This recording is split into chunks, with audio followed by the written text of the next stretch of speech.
Welcome back, everybody, to Sounds Gouda. As always, I'm one of your hosts, Jordan Olson. I've got Rob Relf and our first ever guest with us today, Felipe Hayes Asechi. So we're excited to have him. Thank you to our new and returning listeners. We're always excited to talk Packers ball with you. But yeah, we've got some great stuff coming up in this week's episode. We have new episodes every Thursday that drop on YouTube, Spotify, and Apple Podcasts. So with that, let's go ahead and let's start this conversation off with our guest. So welcome, Felipe. Why don't you go ahead and tell us a little bit about yourself, your background as a Packers fan and journalist? So, first of all, thank you, Jordan and Rob, for having me. I'm really excited to be here. And okay, let's go from the beginning. The first football game that I ever watched was Super Bowl 47. Yeah, 47, 49ers and Ravens. Okay, cool. And I watched it because my brother was starting to get into football, and he is actually to today a Niners fan. And he called me up in my Boo. bedroom, hey, come watch this game with me, you're gonna like it. Okay. And then the blackout happened, and I almost went to bed because I had to go to school the other day early.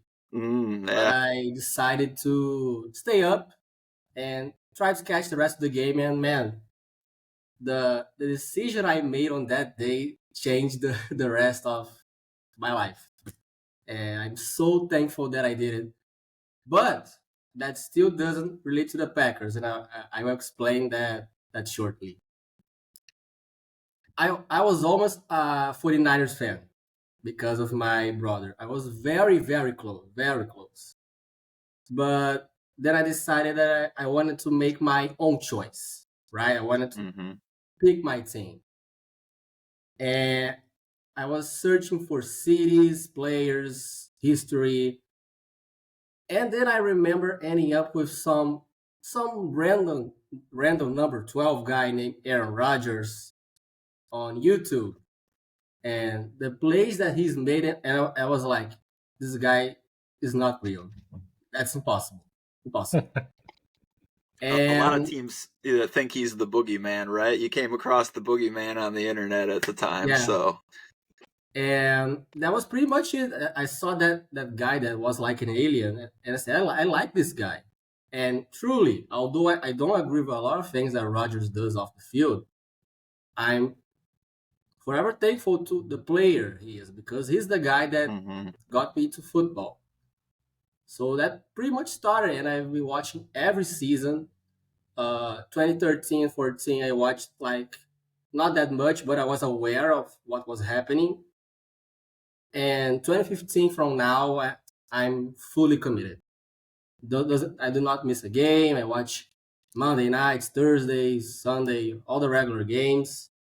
And it's really a part of who I am today because a lot of people think it's just a sport for me, but it's something that was able to build my personality, the way how I portray myself with family, friends, people online. So it has a very deep meaning on this. And once again, I say, thank God I made that decision to watch Super Bowl 47 on 2013. And thanks. Yeah, great story. So 2014, that was the Packers Seahawks NFC Let's Championship game. let's not talk Oh, about that. I watched that game and I was very depressed. Very depressed.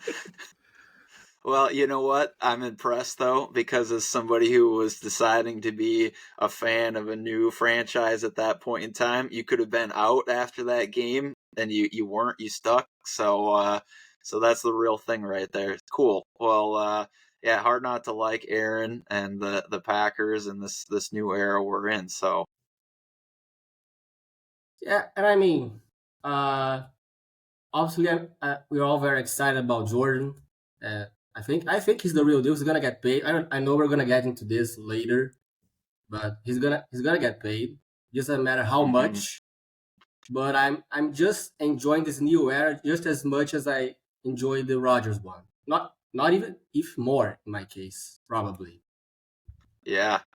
You get to see the whole story kind of unfold for Jordan. So Yeah, I wasn't around back in 2008 for when they made the transition to from Favre to Rodgers, but I get to watch this one and hopefully the next mhm. one when Love and for Love ends up being traded to the Jets in 2038.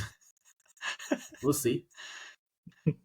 We'll see. You know what? If we're looking at Jordan playing in a Packers uniform until 2038, and maybe another Super Bowl and a couple playoff runs, then Yeah, we'll all be sitting here smiling at that point in time too. So